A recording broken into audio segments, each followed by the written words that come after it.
Hello friends, study IQ में आपका स्वागत है।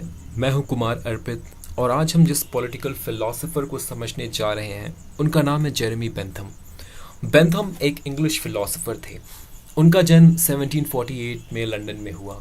पेशे से वो एक लॉयर थे, वकील, लेकिन उन्होंने कभी वकालत लॉ की प्रैक्टिस नहीं की क्योंकि उनका जो रुझान था वो फिलॉसफी ऑफ लॉ के ऊपर था, जिसे हम ज्यूरिस्प्रूडेंस कहते हैं। तो लॉ की फिलॉसफी के ऊपर उनका ज़्यादा रुझान था, ना कि लॉ को प्रैक्टिस करने के ऊपर। ठीक है। बेंथम जो थे वो जिस टाइम पीरियड से बिलोंग करते हैं, यूरोप, ब्रिटेन का वो जो टाइम पीरियड था वो इनलाइटनमेंट और इंडस्ट्रियल रिवॉल्यूशन का दौर था। इस वक्त ब्रिटेन के सोसाइटी में काफ़ी बदलाव हो रहे थे।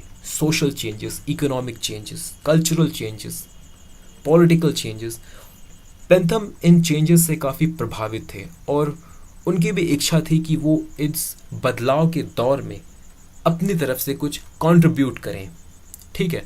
तो बेंथम को लगा कि वो अपनी फिलॉसफी, अपने दर्शन के माध्यम से ब्रिटेन में कुछ लीगल और पॉलिटिकल रिफॉर्म्स ला सकते हैं। तो उन्होंने अपनी फिलॉसफी का रुख इसी तरफ किया, ब्रिटेन में लीगल और पॉलिटिकल रिफॉर्म्स लाने की ओर। ठीक है। बेंथम को लगता था कि पॉलिटिक्स और एथिक्स को एक साइंटिफिक बेस प्रोवाइड करना चाहिए। पॉलिटिक्स और एथिक्स की स्टडी भी साइंटिफिक प्रिंसिपल्स के आधार पर होनी चाहिए और उन्हें लगता कि ये संभव है और इसी इसी इसी चीज़ को वो ढूंढने की कोशिश अपनी फिलॉसफी में करते हैं। इसी प्रिंसिपल को, साइंटिफिक प्रिंसिपल को, जिसके बेसिस पे पॉलिटिक्स और एथिक्स की स्टडी की जाए, अपनी फिलॉसफी में वो करते हैं। बेंथम काफ़ी एक्सटेंसिवली लिखते थे, बहुत अधिक लिखते थे वो।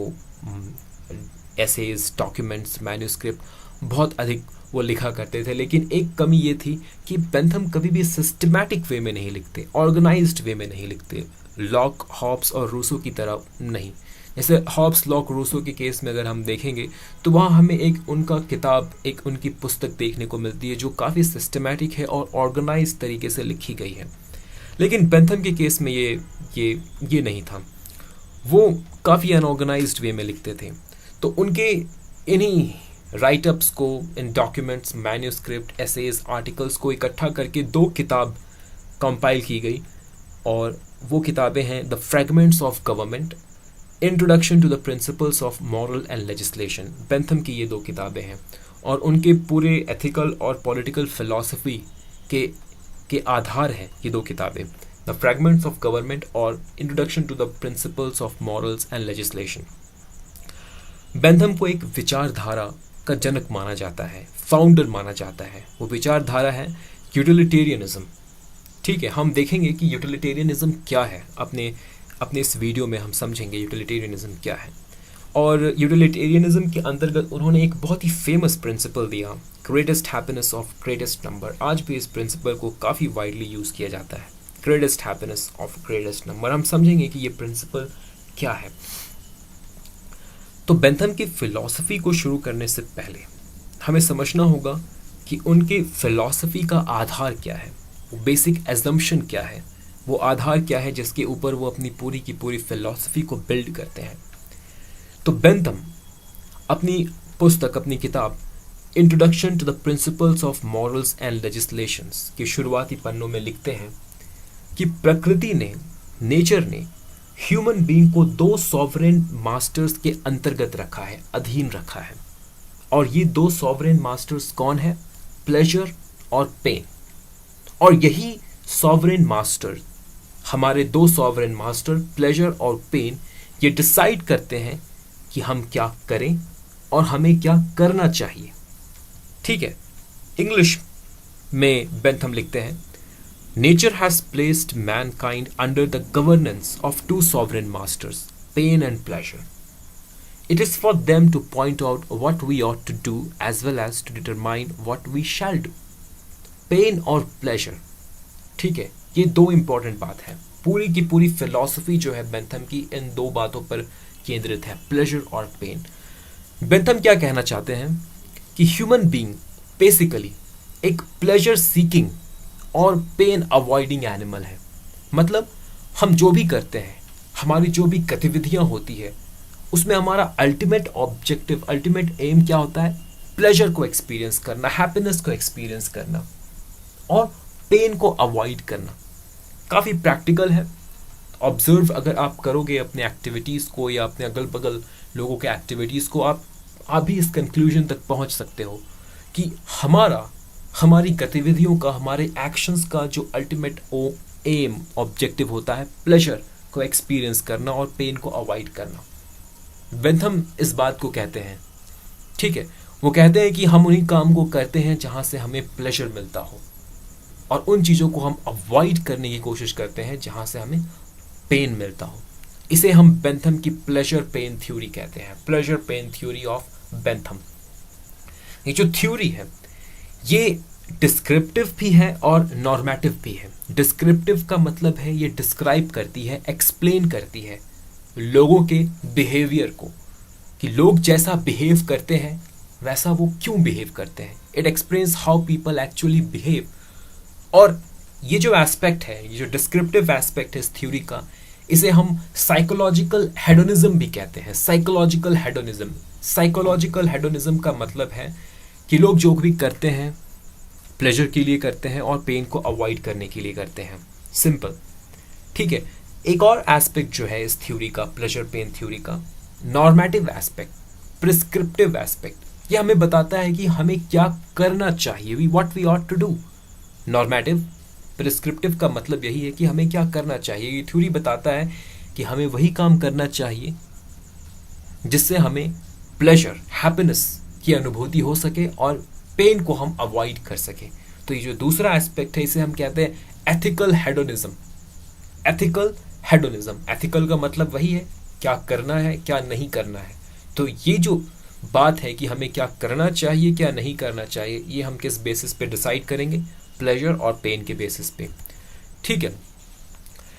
तो ये था बेंथम का असम्पशन, बेसिक असम्पशन, कि man is basically a pleasure seeking and pain avoiding animal. मनुष्य मूलतः एक ऐसा प्राणी है जो अपने हर गतिविधि में के अंत में, अपने हर गतिविधि का उसका ऑब्जेक्टिव क्या होता है? प्लेजर को एक्सपीरियंस करना और पेन को अवॉइड करना।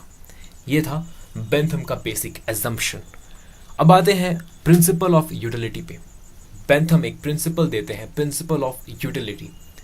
तो प्रिंसिपल ऑफ यूटिलिटी को समझने से पहले हमें जानना होगा कि यूटिलिटी का अर्थ क्या है बेंथम के अकॉर्डिंग। देखिए, बेंथम कहते हैं कि यूटिलिटी एक प्रॉपर्टी है किसी भी ऑब्जेक्ट की, किसी भी एक्शन, किसी भी एक्टिविटी, किसी भी गतिविधि की एक प्रॉपर्टी है, एक गुण है जिसके द्वारा हमें क्या मिलता है? Benefit, advantage, pleasure, happiness, goodness, ये मिलता है।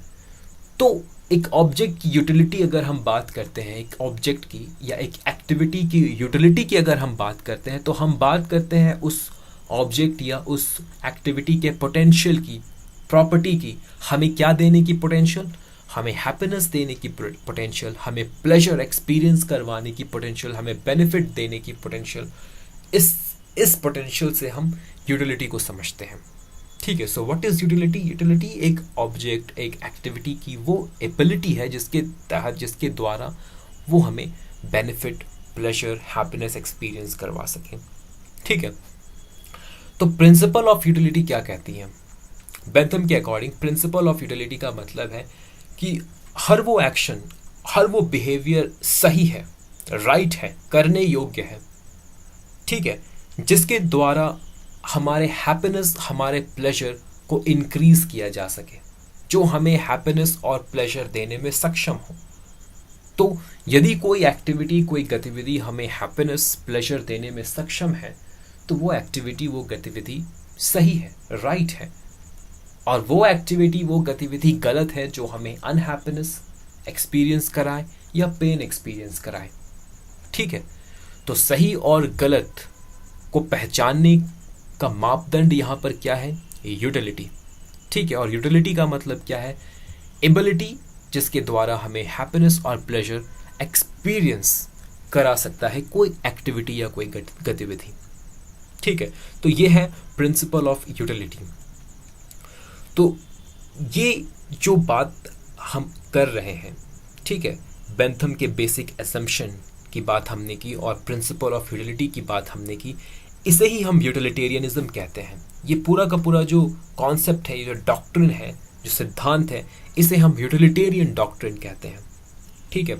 और यदि हम इस यूटिलिटेरियन डॉक्ट्रिन के फीचर्स को समझें, तब हम बेंथम के द्वारा कहे जाने वाले बात को और अधिक अच्छे तरीके से समझ पाएंगे। तो आइए देखते हैं कि ये जो पूरा यूटिलिटेरियन डॉक्ट्रिन है, इसका फीचर्स क्या है। ठीक है। तो पहला फीचर है कि ये जो डॉक्ट्रिन है ये कॉम्प्रिहेंसिव है, पूरी तरह से कॉम्प्रिहेंसिव और डिटर्मिनिस्टिक।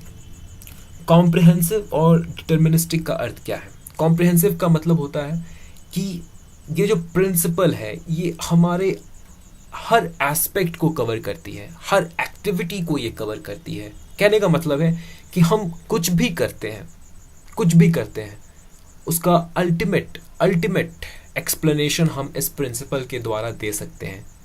ठीक है।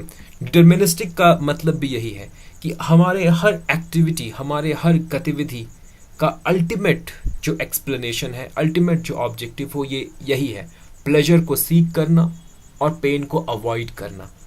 ठीक है। तो काफ़ी ऑब्जेक्शंस भी रेज किए जाते हैं इस प्रिंसिपल यूटिलिटेरियन डॉक्ट्रिन के अगेंस्ट। तो एक बहुत ही कॉमन सा ऑब्जेक्शन है, वो ऐसा है कि मान लीजिए कि आप रोड पर चल रहे हैं और आपको दिखाई देता है एक घर जहाँ पर आग लगी हो, और आप उस घर में चले जाते हैं वहाँ फंसे लोगों को बचाने के लिए। तो इस सिचुएशन में अगर हम इस प्रिंसिपल ऑफ यूटिलिटी को अप्लाई करें और देखें, तो यहाँ पर तो कुछ अलग हो रहा है, क्योंकि जब आप उस घर के अंदर जा रहे हैं तो ऑब्वियस सी बात है आपको पेन होगा, क्योंकि आप आग के अंदर जा रहे हैं लोगों को बचाने के लिए। तो यहाँ पर जो आपका एक्शन है, क्या ये एक्शन भी यूटिलिटी के प्रिंसिपल से गाइडेड है? यहाँ पर भी आप यूटिलिटी के प्रिंसिपल को फॉलो करते हुए एक्शन को कर रहे हैं? बेंथम कहते हैं कि हाँ, यहाँ पर भी जो व्यक्ति है वो यूटिलिटी के प्रिंसिपल से गाइडेड है। भले उसको लग रहा है कि वो ऐसा नहीं कर रहा, लेकिन एक्चुअल में यही है। देखिए, बेंथम के अनुसार बेंथम क्या कहते हैं कि जब आप किसी के जान को बचाते हैं, किसी के लाइफ को आप सेव करते हैं, तो आपको एक खुशी की अनुभूति होगी। ठीक है। एक प्लेजर आप एक्सपीरियंस कर पाओगे। और इस केस पे जब उस घर से आप, जिस घर में आग लगी हुई है, उस घर से आप लोगों को बचाकर बाहर निकाल रहे हैं, तो आपको एक प्लेजर, एक खुशी की अनुभूति होगी जो काफ़ी अधिक होगी उस पेन से, उस पीड़ा से जो आपको तब होगी जब आप उस घर के अंदर जाओगे। तो बेंथम ये कहते हैं कि आपका जो हैप्पीनेस है, जो प्लेजर है, किसी की ज़िंदगी को बचाने का जो प्लेजर है, वो कहीं अधिक है उस पीड़ा से जो आप एक्सपीरियंस करोगे जब आप उस जलते घर के अंदर जाओगे। ठीक है। इस तरह के कई और एग्जाम्पल्स हैं जो दिखने में ऐसा लगता है कि वहाँ पर हम एकदम इस प्रिंसिपल को वायोलेट करते हुए काम कर रहे हैं, लेकिन अल्टीमेटली अगर हम रीज़न करेंगे, अगर हम लॉजिक का इस्तेमाल करेंगे, तो हम पाएंगे कि अल्टीमेटली वो एक्टिविटीज़ भी जो दिखने में ऐसी लगती हैं कि जो हम सेल्फलेसली कर रहे हैं, प्लेजर पेन के प्रिंसिपल से ऊपर उठ के कर रहे हैं, दिखने में वो जो एक्टिविटीज़ ऐसी लगती हैं वो वास्तव में ऐसी नहीं होती है। उन्हें भी हम इसी प्लेजर और पेन के दायरे में बंद करते हैं। बेंथम के अकॉर्डिंग एक और जो इम्पोर्टेंट फीचर है ये उनका प्रिंसिपल ऑफ यूटिलिटी का, वो है कंसिक्वेंशलिस्ट का मतलब ये है कि हम जिस भी एक्टिविटी को करते हैं, जो भी गतिविधि को करते हैं, तो हमारा जो अल्टीमेट मोटिव होता है वो रिजल्ट के ऊपर केंद्रित होता है, कंसिक्वेंस के ऊपर हम फोकस्ड होते हैं। Consequence, result. ठीक है। कोई भी काम हम करते हैं, हम उस काम को सही या गलत नहीं बोल सकते जब तक हम उसके कंसिक्वेंस के बारे में बात ना कर ले। जैसे कि झूठ बोलना एक एक्टिविटी है, लाइंग इज एन एक्शन। ठीक है। अब यूटिलिटेरियन प्रिंसिपल के अकॉर्डिंग ये एक्शन अपने आप में सही या गलत नहीं हो सकता। हमें देखना होगा कि इस एक्शन का कंसिक्वेंस क्या है, इसका परिणाम क्या है, इसका रिजल्ट क्या है। अगर परिणाम, इसका रिजल्ट क्या होता है कि झूठ बोलने से किसी का भला हो रहा है, किसी को खुशी मिल रही है, तो यूटिलिटेरियनिज्म के अकॉर्डिंग झूठ बोलना सही है। तो ये डॉक्ट्रिन है जो कंसिक्वेंस के ऊपर फोकस करता है। ठीक है। दो और इम्पॉर्टेंट फीचर है इस प्रिंसिपल ऑफ यूटिलिटी के जो थोड़ा यूनिक है, थोड़ा अलग है। जो एक प्रिंसिपल है वो है क्वांटिफाइबल। क्वांटिफाइबल बेंथम कहते हैं कि यूटिलिटी का जो प्रिंसिपल है, जो यूटिलिटी जो कॉन्सेप्ट है, इसे क्वांटिफाई किया जा सकता है, इसे मेजर किया जा सकता है। एक एक्टिविटी से हमें कितनी यूटिलिटी मिल रही है उसे हम मेजर कर सकते हैं। बेंथम ये कहते हैं, उनका ये प्रपोजल है, उनका ये कॉन्सेप्ट है कि उसे क्वांटिफाई किया जा सकता है, उसे न्यूमेरिक वैल्यू दी जा सकती है, न्यूमेरिकल वैल्यू दिया जा सकता है, उसे हम मेजर कर सकते हैं। ठीक है, हम देखेंगे आगे कि इसे बेंथम किस तरह से एक्सप्लेन करते हैं। और जो चौथा इंपॉर्टेंट फीचर है यूटिलिटेरियनिज्म का वो ये है कि अभी तक हम यूटिलिटेरियनिज्म को जिस तरह से समझते आ रहे हैं, ऐसा लगता है कि यूटिलिटेरियनिज्म जो है वो एक सेल्फिशनेस को प्रमोट करता है, क्योंकि यहाँ पर जो लोग हैं वो अपने बारे में सोच रहे हैं, अपने प्लेजर, अपने हैप्पीनेस के बारे में सोच रहे हैं। लेकिन वास्तव में बेंथम कहते हैं, वास्तव में यूटिलिटेरियनिज्म एक ईगोइज्म का कॉन्सेप्ट नहीं है। ईगोइज्म का मतलब यही होता है सेल्फ इंटरेस्ट को प्रमोट करना। ये एक ईगोइज्म का कॉन्सेप्ट नहीं है। यहाँ पर लोग सिर्फ अपने इंटरेस्ट को प्रमोट नहीं करते। कैसे यूटिलिटेरियनिज्म एक ईगोइज्म का कॉन्सेप्ट नहीं है, इस बात को भी हम समझेंगे आगे, इस वीडियो के आगे देखते हैं।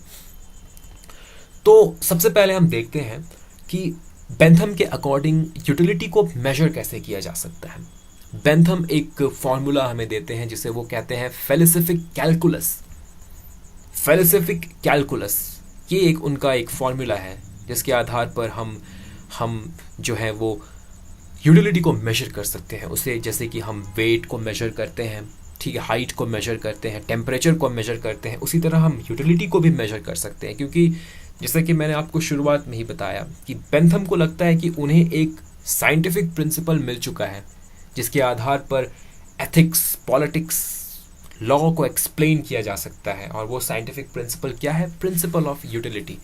और ये प्रिंसिपल ऑफ यूटिलिटी पूरी तरह से साइंटिफिक तब बनेगा जब हम इसे मेजर कर पाएंगे। ठीक है, तो देखिए बेंथम कहते हैं कि the highest principle of morality is to maximise happiness, the overall balance of pleasure over pain. यहाँ पर भी वो यही बात कह रहे हैं कि हाईएस्ट प्रिंसिपल क्या है मोरालिटी की, कि अपने हैप्पीनेस को मैक्सिमाइज करना। ठीक है, मैक्सिमाइज करने का मतलब क्या है कि ऐसा नहीं होगा आपके साथ कि आपको हमेशा सिर्फ हैप्पीनेस ही एक्सपीरियंस होगा, प्लेजर ही एक्सपीरियंस होगा। नहीं, आपको प्लेजर भी एक्सपीरियंस होगा, साथ ही साथ पेन भी एक्सपीरियंस होगा। लेकिन आपका ऑब्जेक्टिव क्या होगा कि हमेशा जो पेन है और जो प्लेजर है, दैट मीन्स कि आपका जो प्लेजर है वो हमेशा पेन से अधिक होना चाहिए। तो यहाँ पर आप देखिए बैलेंस की वो बात कर रहे हैं, the pleasure should always be more than the pain. तो यहाँ पर हम कैसे डिसाइड कर सकते हैं कि प्लेजर अधिक है इस एक्टिविटी को करने से, पेन कम है? ये पॉसिबल तभी है जब हम इसे मेजर कर पाएंगे। तो बेंथम हमें 7 डायमेंशंस देते हैं, 7 आयाम वो हमारे सामने रखते हैं जिसके आधार पर हम एक एक्शन, एक एक्टिविटी से होने वाले प्लेजर को, यूटिलिटी को मेजर कर सकते हैं। ठीक है, तो जो पहला डायमेंशन है वो है इंटेंसिटी। यहाँ पे हमें किस बात को कंसिडर करना है? Intensity of the pleasure. जो प्लेजर हमें हो रहा है वो कितना अधिक है, कितना कम है, थोड़ा है या ज़्यादा है, बहुत ज़्यादा है या बहुत कम है। इंटेंसिटी, इस डायमेंशन पे हम मेजर करेंगे। ड्यूरेशन, ठीक है, ड्यूरेशन का मतलब है कि अगर हम प्लेजर एक्सपीरियंस कर रहे हैं तो कितने देर के लिए कर रहे हैं, थोड़े देर के लिए, बहुत देर के लिए। सर्टेनिटी, सर्टेनिटी का मतलब है कि अगर हम कोई एक्टिविटी कर रहे हैं तो ये कितना निश्चित है कि इस एक्टिविटी को करने के बाद हमें प्लेजर एक्सपीरियंस होगा या नहीं होगा। कितना निश्चित है, कितना श्योरिटी है? 100% श्योर है कि इस एक्टिविटी को करने के बाद हमें प्लेजर एक्सपीरियंस होगा, 90% श्योर है, 80%, 10%, ये बात है। प्रोपिंक्विटी, प्रोपिंक्विटी का मतलब है कि जब आप कोई एक्टिविटी को करते हैं तो उस एक्टिविटी से होने वाला जो प्लेजर है, जो हैप्पीनेस है, वो कब आप एक्सपीरियंस कर पाओगे? एक्टिविटी के ख़त्म होने के तुरंत बाद, एक्टिविटी को करने के साथ ही साथ आप प्लेजर भी एक्सपीरियंस कर पाओगे, या एक्टिविटी के ख़त्म होने के बहुत दिनों के बाद आपको प्लेजर मिलेगा? जैसे कि आप जब एग्ज़ाम लिखते हैं, ठीक है, तो आप मेहनत करते हैं, आपका टारगेट होता है कि एक अच्छा मार्क्स को सिक्योर करना, लेकिन आप एग्ज़ाम लिख के आ गए, लेकिन आपको जो खुशी होगी अच्छा मार्क्स सिक्योर करने का जो खुशी है वो आपको तुरंत पत नहीं मिलेगा, जब आपके रिजल्ट आएंगे तब आपको मिलेगा। तो ये है प्रोपिंक्विटी। ठीक है, कितने देर के बाद आपको हैप्पीनेस एक्सपीरियंस होगा। फैकेंडिटी, फैकेंडिटी का मतलब है कि अच्छा ठीक है, अगर आप कोई एक्टिविटी को कर रहे हैं तो उसे आपको प्लेजर एक्सपीरियंस हो रहा है, क्या उस एक्टिविटी के वजह से आपको कोई और बाद में भी प्लेजर एक्सपीरियंस हो, कोई एडिशनल प्लेजर एक्सपीरियंस हो। ठीक है, ये है फैकेंडिटी। जैसे कि आप कोई एग्जाम को क्लियर करते हैं तो उस वक्त आपको खुशी होती है, लेकिन बाद में आपको और अधिक खुशी हो सकती है। उस एग्ज़ाम को क्लियर करने के बाद आपको नौकरी मिल जाएगी, नौकरी मिलने के बाद आपको सैलरी मिलेगा, घर, प्रेस्टीज, नेम, फेम। तो एक के बाद एक एक्टिविटी को करने के बाद दूसरे एक्टिविटी का होना, फिर उससे आपको खुशी मिलना, तो ये है फैकेंडिटी। फिर है प्योरिटी। प्योरिटी का मतलब है कि अगर आप कोई एक्टिविटी को करते हैं तो उससे क्या आपको सिर्फ प्लेजर एक्सपीरियंस हो रहा है या प्लेजर के साथ साथ आपको थोड़ा बहुत पेन भी एक्सपीरियंस करना पड़ रहा है, तो ये प्योरिटी है। और जो सेवेंथ इंपॉर्टेंट डायमेंशन है, ये बहुत ही इंपॉर्टेंट है, एक्सटेंट। इसे हम हमेशा थोड़ा इग्नोर कर देते हैं, एक्सटेंट। और यही डायमेंशन हमें बताता है कि यूटिलिटेरियनिज्म का ये जो प्रिंसिपल है ये ईगोइस्टिक नहीं है, ये सेल्फिशनेस नहीं है। देखिए, एक्सटेंट, बेंथम कहते हैं कि जब आप कोई काम करते हैं, कोई एक्टिविटी को करते हैं, तो आपको इस बात का भी ध्यान रखना है कि आपके इस एक्टिविटी से कितने लोग अफेक्ट हो रहे हैं। आपको सिर्फ अपने हैप्पीनेस के बारे में नहीं सोचना है। मान लीजिए आप एक काम कर रहे हैं, आपको खुशी मिल रहा है, लेकिन 10 लोग को पेन हो रहा है उस एक्टिविटी से, 10 लोग को पेन एक्सपीरियंस करना पड़ रहा है, सिर्फ आप ही प्लेजर एक्सपीरियंस कर रहे हो, तो ये एक्टिविटी आपको नहीं करना है। गलत हो गया ये एक्टिविटी, क्योंकि ओवरऑल अगर आप बैलेंस देखोगे तो पेन ज़्यादा हो जा रहा है, प्लेजर कम हो जा रहा है। इसे कहते हैं एक्सटेंट। तो आप कोई भी काम करते हैं तो आपको इस बात का ध्यान रखना होगा कि इस काम से कितने लोग अफेक्ट हो रहे हैं। ठीक है, यदि आप कोई काम कर रहे हैं, 7 लोग पॉजिटिवली अफेक्ट हो रहे हैं, 7 लोगों को प्लेजर हो रहा है, आपको इंक्लूड, आपके साथ 7 लोगों और को प्लेजर हो रहा है, लेकिन 3 लोगों को पेन एक्सपीरियंस हो रहा है, तो यहाँ पर आप देखोगे तो प्लेजर वो अधिक है, पेन कम है, तो ये एक्टिविटी आप कर सकते हैं। तो इन 7 डायमेंशंस के बेसिस पे, इन 7 डायमेंशंस के अराउंड जो है हम यूटिलिटी को मेजर कर सकते हैं बेंथम के अकॉर्डिंग। ठीक है, तो ये था यूटिलिटी को मेजर करने का कॉन्सेप्ट। इसके बाद बेंथम एक और प्रिंसिपल हमें देते हैं, द ग्रेटेस्ट हैप्पीनेस प्रिंसिपल। जैसा कि मैंने आपको बताया कि यूटिलिटेरियनिज्म का जो प्रिंसिपल है ये ईगोइस्टिक नहीं है। यहाँ पर सिर्फ अपने प्लेजर की बात नहीं की जा रही है, यहाँ पर बात की जा रही है कि ओवरऑल जो प्लेजर है वो अधिक होना चाहिए पेन से। ठीक है, मैडम कहते हैं कि an action is right in so far it promotes the greatest amount of happiness for the greatest number of people. ठीक है, जैसे कि आपके लिए अगर मैं बात करता हूँ कि तो आप अगर कोई एक्टिविटी करते हैं तो उस एक्टिविटी से अफेक्ट होने वाले लोगों की जो संख्या है वो कम होगी, आपके फ्रेंड्स, आपके फैमिली मेम्बर्स होंगे। तो उस एक्टिविटी को करने के दौरान भी आपको क्या ध्यान में रखना है कि ज़्यादा से ज़्यादा लोग जो हैं वो पॉजिटिवली अफेक्ट हों, ज़्यादा से ज़्यादा लोगों को खुशी हो। ठीक है, ग्रेटेस्ट अमाउंट ऑफ हैप्पीनेस होना चाहिए ग्रेटेस्ट नंबर ऑफ पीपल के लिए। ठीक है, लेकिन जब एक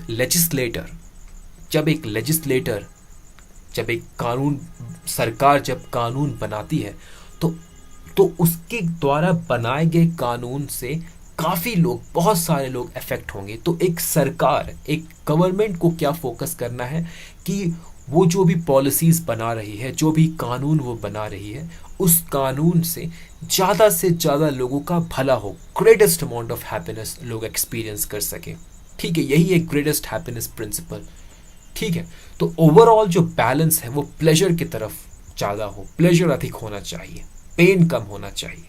और यहाँ पर हमें सिर्फ अपने प्लेजर के बारे में नहीं सोचना, हमें उस एक्शन से, उस एक्टिविटी से अफेक्ट होने वाले जितने भी लोग हैं उनके प्लेजर और पेन के बारे में सोचना है।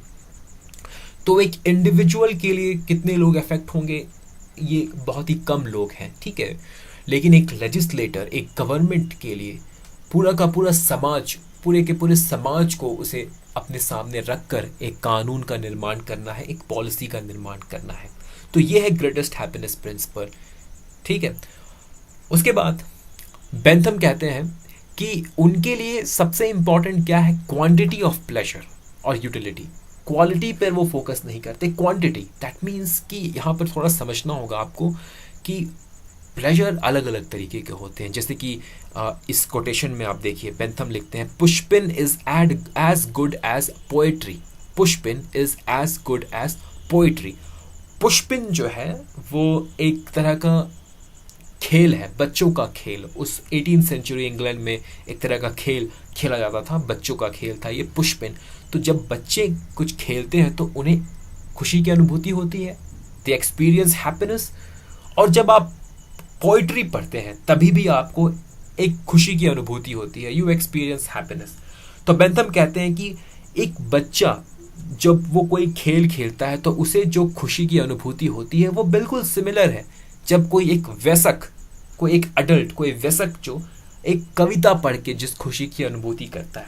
देखिए यहाँ पर आप कंपेयर कर सकते हैं क्वालिटी के ऊपर। ऑब्वियस सी बात है, एक बच्चा जब कोई खेल खेलता है तो उस हैप्पीनेस की क्वालिटी और एक पोइट्री की क्वालिटी में डिफरेंस होगा, क्योंकि जब आप एक पोइट्री पढ़ रहे हैं तो आप उस पोइट्री के मीनिंग को समझ रहे हैं, उसके सार को आप समझ रहे हैं। ठीक है, आप अपने मेंटल, अपने दिमाग को वहाँ पे अप्लाई कर रहे हैं और आपको जो खुशी की अनुभूति होगी वो सुपीरियर होगा। ठीक है, लेकिन एक बच्चा जब वो कोई खेल खेल रहा है तो उसे एक नॉर्मल एक खुशी की अनुभूति होती है। लेकिन बेंथम के अकॉर्डिंग दोनों जगह पे जो प्लेजर है वो सेम है, क्योंकि बेंथम क्वालिटी के ऊपर फोकस नहीं करते। वो बोलते हैं क्वालिटी के ऊपर मुझे फोकस नहीं करना है, क्वांटिटी के ऊपर। ठीक है, और इसीलिए जब वो क्वालिटी के ऊपर फोकस नहीं करते हैं, क्वांटिटी के ऊपर फोकस करते हैं, तब ऐड करना काफ़ी आसान हो जाता है। ठीक है, क्योंकि मुझे क्वालिटी के ऊपर डिबेट करना ही नहीं है कि किसी को सुपीरियर क्वालिटी का प्लेजर एक्सपीरियंस हो रहा है, किसी को इन्फीरियर क्वालिटी का नहीं। प्लेजर इज प्लेजर, चाहे वो पोइट्री पढ़ के एक्सपीरियंस हो या कोई बच्चों वाला खेल खेल के एक्सपीरियंस हो, वो प्लेजर इज प्लेजर। ठीक है, बेंथम ये कहते हैं। और मैक्सिमाइजिंग, प्लेजर को मैक्सिमाइज करना, यूटिलिटी को मैक्सिमाइज करना, यही हर व्यक्ति का, हर गवर्नमेंट का, हर लेजिस्लेटर का मॉरल गोल होता है। ठीक है, तो जब आप इस बात को समझ जाएंगे, ग्रेटेस्ट हैप्पीनेस प्रिंसिपल को, तो आप ये कह पाएंगे कि यूटिलिटेरियनिज्म का ये जो कॉन्सेप्ट है, ये जो प्रिंसिपल है, ये ईगोइस्टिक नहीं है, ये सेल्फिशनेस को प्रमोट नहीं करता है। This is not ethical egoism. एक एथिकल ईगोइज्म एक अलग विचारधारा है जिसके तहत ये कहा जाता है कि व्यक्ति को सिर्फ अपने सेल्फ इंटरेस्ट के बारे में सोचना चाहिए और अपने सेल्फ इंटरेस्ट को प्रमोट करना चाहिए। ठीक है, लेकिन यूटिलिटेरियनिज्म जो प्रिंसिपल है ये एथिकल ईगोइज्म को प्रमोट नहीं करता। यहाँ पे हमें अपने हैप्पीनेस के साथ साथ दूसरों की खुशी के बारे में भी सोचना है। हमें अपने एक्टिविटी से, अपने गतिविधि से जितने भी लोग अफेक्ट हो रहे हैं उनके बारे में सोचना होगा। ये विचारधारा यूटिलिटेरियनिज्म का जो कॉन्सेप्ट है ये कहता है। ठीक है, लेकिन हकीकत में क्या होता है ये थोड़ा डिफरेंट है। हकीकत में जो होता है वो थोड़ा डिफरेंट है। लोग जो है वो अक्सर अपनी खुशी के बारे में ही ज़्यादा सोचते हैं। तो यूटिलिटेरियनिज्म कहता है कि जो रियलिटी है वो थोड़ा डिफरेंट है। यहाँ पर इंडिविजुअल यूटिलिटी जो है और सोशल यूटिलिटी के बीच एक कॉन्फ्लिक्ट देखने को मिलता है, और मैं इस कॉन्फ्लिक्ट को आपको इस डायग्राम के माध्यम से समझाऊंगा। बहुत ही इंटरेस्टिंग सा कॉन्सेप्ट है, इसे हम समझते हैं। मान लीजिए कि एक सोसाइटी है जहाँ पे सिर्फ दो लोग रहते हैं, a 2 member society, A and B. दो ही व्यक्ति हैं, ए और बी। ठीक है, और ए और बी दो ही व्यक्ति हैं इस सोसाइटी में, और ये जो सोसाइटी है ये पूरी तरह से यूटिलिटेरियन है। यहाँ पर ए जो है वो चाहेगा कि अपने यूटिलिटी को मैक्सिमाइज करना वो चाहेगा। ठीक है, बी चाहेगा वो अपने यूटिलिटी को मैक्सिमाइज करना। ठीक है, तो अगर ए का बस चले, अगर ए का बस चले तो वो क्या करेगा, वो ये जो आपको वाई एक्सिस में जो आप देख रहे हैं ये ए का यूटिलिटी है। इस एक्सिस में ए की यूटिलिटी को हम मेजर करेंगे और एक्स एक्सिस में हम बी के यूटिलिटी को मेजर करेंगे। ठीक है, तो अगर ए का बस चले इस सोसाइटी में, अगर ए सबसे ज़्यादा पावरफुल, तो ए क्या चाहेगा कि वो अपनी यूटिलिटी को एकदम मैक्सिमाइज कर ले और मैक्सिमम क्या है, ये जो ब्लू डॉट आपको दिख रहा है वो ए की यूटिलिटी को मैक्सिमम पॉइंट है, तो ए चाहेगा कि इस ब्लू डॉट के पोजीशन में रहे। ठीक है, उसी तरह बी क्या चाहेगा, वो अपने यूटिलिटी को मैक्सिमाइज करना चाहेगा, वो चाहेगा कि वो बी येलो डॉट जो दिख रहा है उस पोजीशन में रहे बी। लेकिन क्योंकि ये सोसाइटी में दोनों लोग हैं, ए और बी दोनों मिलकर रह रहे हैं, तो दोनों को एक सामंजस्य स्थापित करना होगा और दोनों एक स्टेटस को में आ जाएंगे, एक रेड डॉट में आ जाएंगे, जहां पर दोनों को लगभग समान यूटिलिटी हो रहा है। ठीक है, जितना यूटिलिटी ए एक्सपीरियंस कर रहा है उतना ही यूटिलिटी बी भी एक्सपीरियंस कर रहा है।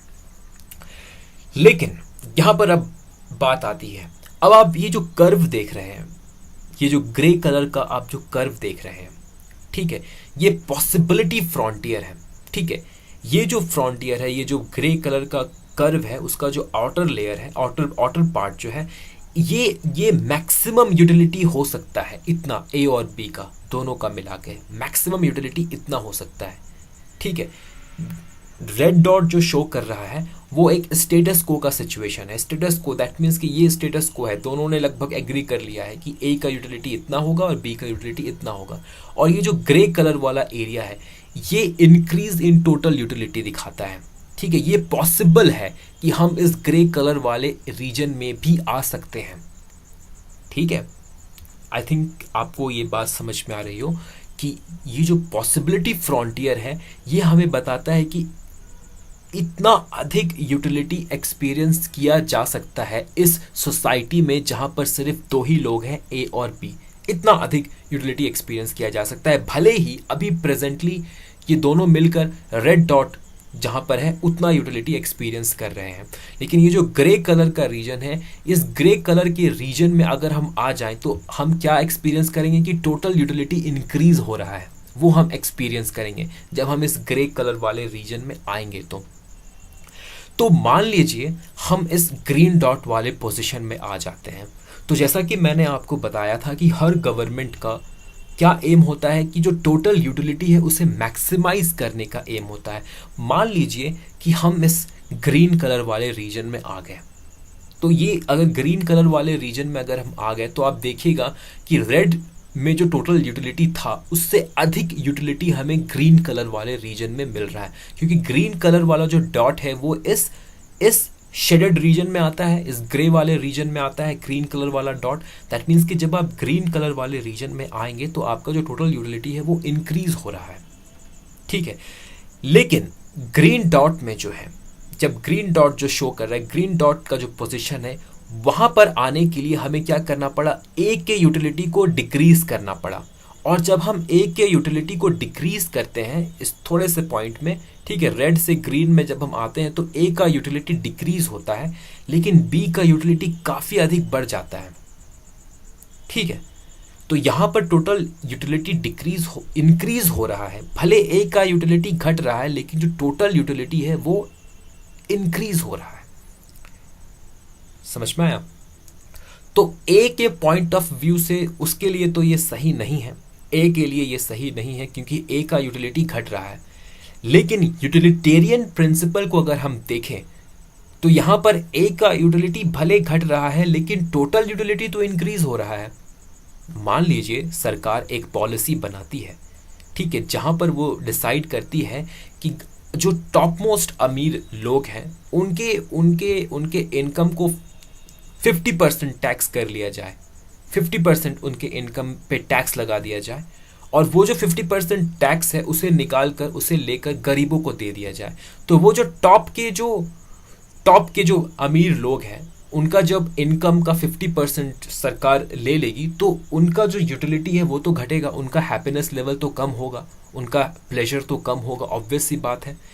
लेकिन वो जो 50% वहां से निकाल कर गवर्नमेंट जो पुअर पीपल पे खर्च कर रही है, तो पुअर पीपल को जो हैप्पीनेस एक्सपीरियंस होगा, जो प्लेजर एक्सपीरियंस होगा वो कहीं अधिक होगा उस पेन से जो कि वो टॉप के कुछ अमीर लोगों को एक्सपीरियंस होगा जब गवर्नमेंट उनसे टैक्स करके पैसा उनका ले लेगी। तो ठीक है, तो टोटल हैप्पीनेस जो अगर हम देखेंगे, टोटल यूटिलिटी देखेंगे, इसके बाद इस टैक्स कलेक्शन के बाद जो टोटल यूटिलिटी हम देखेंगे ये क्या होगा, ये इंक्रीज हो जाएगा। समझ में आया? तो ये है तो यहां पर देखिए कॉन्फ्लिक्ट है इंडिविजुअल यूटिलिटी और सोशल यूटिलिटी में। तो इंडिविजुअल के लिए क्या है, कॉन्फ्लिक्ट यहां पर आपको देखने को मिल रहा है। जैसे कि आपको मैंने बताया, if taking something from A and giving it to B would increase B's utility more than it would diminishes A's utility, even then A is not going to do it voluntarily. तो A को पता है कि अगर उससे थोड़ा ले लिया जाए यूटिलिटी और बी को दे दिया जाए तो उसे जितना पेन होगा उससे कहीं अधिक प्लेजर बी एक्सपीरियंस कर पाएगा। जैसे कि हमने जो एग्जाम्पल लिया यहाँ पर टैक्स वाला, अमीरों को पता है कि अगर उनसे उनके इनकम को 50% टैक्स, उनके इनकम का 50% एज अ टैक्स गवर्नमेंट ले लेती है और उस टैक्स मनी को पुअर पीपल के लिए खर्च करती है, तो वो अमीर लोगों को पता है कि उन्हें जितना पेन एक्सपीरियंस होगा इस टैक्स कलेक्शन के बाद, उससे कहीं अधिक प्लेजर जो है वो उन गरीब लोगों को एक्सपीरियंस होगा। ये जानते हैं, दोनों लोग जानते हैं, लेकिन फिर भी ए जो है वो अपनी स्वेच्छा से, अब वॉलंटरली वो ये नहीं करना चाहेगा क्योंकि ये उसके इंडिविजुअल इंटरेस्ट के अगेंस्ट है।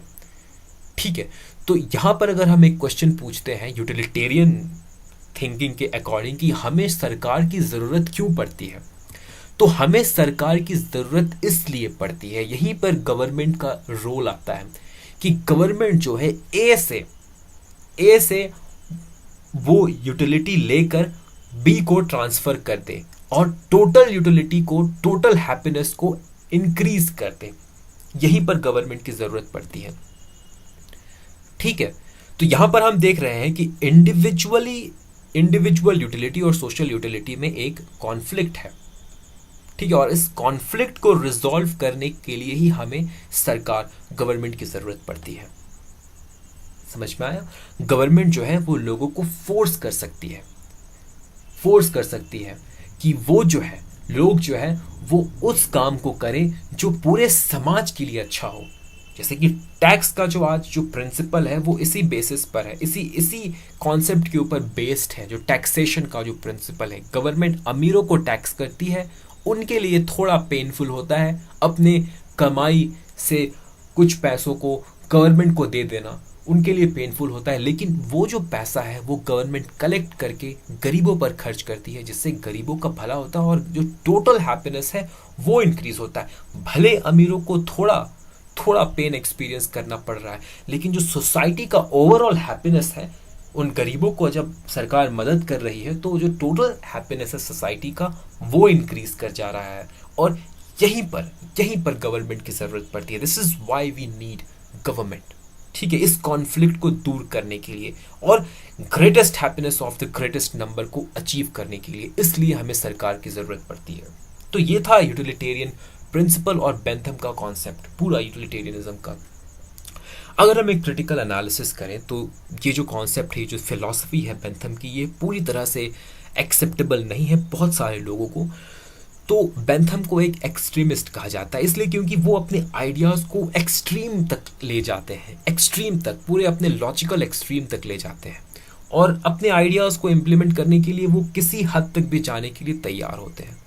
बेंथम जो है यहाँ पर प्लेजर के क्वांटिटी पर फोकस करते हैं, क्वालिटी को वो इग्नोर करते हैं। ये भी एक क्रिटिसिज्म रहा है बेंथम के प्रिंसिपल का। और ये जो greatest happiness of greatest number है, यहाँ पर आप देखोगे कि जो माइनॉरिटी का इंटरेस्ट है इसे बेंथम इग्नोर करते हैं।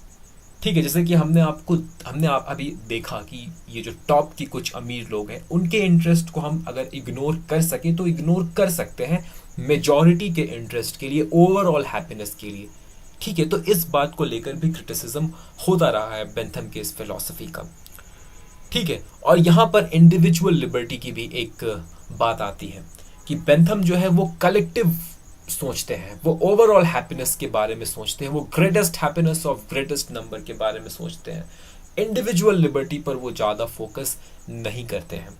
और जो उनका जो कॉन्सेप्ट है प्लेजर को मेजर करने का, पेन को मेजर करने का, ये कॉन्सेप्ट जो है फिलोसोफिक कैलकुलस का उनका जो कॉन्सेप्ट है, ये प्रैक्टिकल नहीं है। इस तरह से हम बेंथम के फिलॉसफी को क्रिटिसाइज कर सकते हैं और इसी क्रिटिसिज्म के नतीजा, इसी क्रिटिसिज्म का रिजल्ट क्या होगा कि बेंथम के ही एक बहुत ही इम्पोर्टेंट और बहुत ही बहुत ही important student John Stuart Mill वो उभर कर आएंगे और यूटिलिटेरियनिज्म को जिस तरह से क्रिटिसाइज किया जा रहा है बेंथम के फिलॉसफी की वजह से, इस क्रिटिसिज्म, इस खामियों को वो दूर करेंगे, यूटिलिटेरियनिज्म की खामियों को दूर करेंगे और बेंथम की फिलॉसफी को मॉडिफाई करेंगे जॉन स्टुअर्ट मिल। और हम अपने अंतिम और लास्ट वीडियो में जॉन स्टुअर्ट मिल को समझेंगे कि वो किस तरह से बेंथम और बेंथम की फिलॉसफी को मॉडिफाई करते हैं, अपने खुद का एडिशन वो करते हैं और यूटिलिटेरियनिज्म को वो एक नए लेवल तक पहुंचाते हैं। इस वीडियो में बस इतना ही, मिलते हैं नेक्स्ट वीडियो में, तब तक के लिए धन्यवाद।